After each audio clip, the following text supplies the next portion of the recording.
గురువారం పర్యటనలో ఇచ్చిన హామీ మేరకు తిరుపతిలో తొక్కిసలాట ఘటనలో క్షతగాత్రులైన తమను తమ సొంత ప్రాంతాలకు ప్రత్యేక వాహనాలను ఏర్పాటు చేసి పంపిస్తూ అలాగే తిరుమల శ్రీవారి దర్శన భాగ్యం కల్పించిన రాష్ట్ర ముఖ్యమంత్రి నారా చంద్రబాబు నాయుడుకు వారు మనసారా కృతజ్ఞతలు తెలియజేశారు.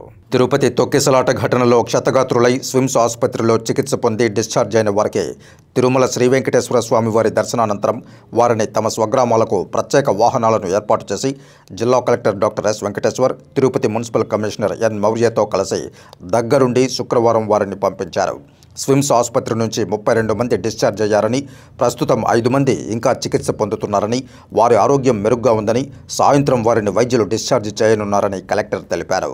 రాష్ట్ర ముఖ్యమంత్రి స్విమ్స్ ఆసుపత్రిలో క్షతగాత్రులను స్వయంగా పలకరించి గాయపడిన వారందరికీ వైకుంఠ ఏకాదశి దర్శనం ఏర్పాటు చేయించి ప్రత్యేక వాహనాల్లో వారిని వారి స్వస్థలాలకు వెళ్లేలా ఏర్పాట్లు చేసినందుకు వారికి తమ మనసారా ధన్యవాదాలు తెలిపారు.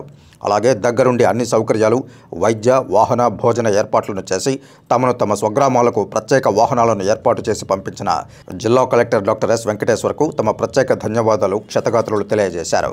వారిని సురక్షితంగా వారి స్వగ్రామాలైన విశాఖపట్నం, విజయనగరం, హైదరాబాద్, కడప, తిరుపూర్, కోయంబత్తూర్లకు ప్రత్యేక వాహనాలను ఏర్పాటు చేసి మున్సిపల్ కమిషనర్ నారపురెడ్డి మౌర్యతో కలిసి జిల్లా కలెక్టర్ స్వయంగా వాహనాల దగ్గరకు వచ్చి బాధితుల బాగోగులను తెలుసుకుని జాగ్రత్తగా వెళ్లాల్సిందిగా తెలుపుతూ వారికి అవసరమైన మొత్తం వైద్య సేవలను ప్రభుత్వమే సమకూరుస్తుందని, వారు ఎలాంటి ఆందోళన చెందాల్సిన అవసరం లేదని, ప్రభుత్వం అండగా ఉంటుందని, వారి కుటుంబ సభ్యులు అందరితో మాట్లాడి వారికి ధైర్యంగా ఉండాలని తెలిపారు.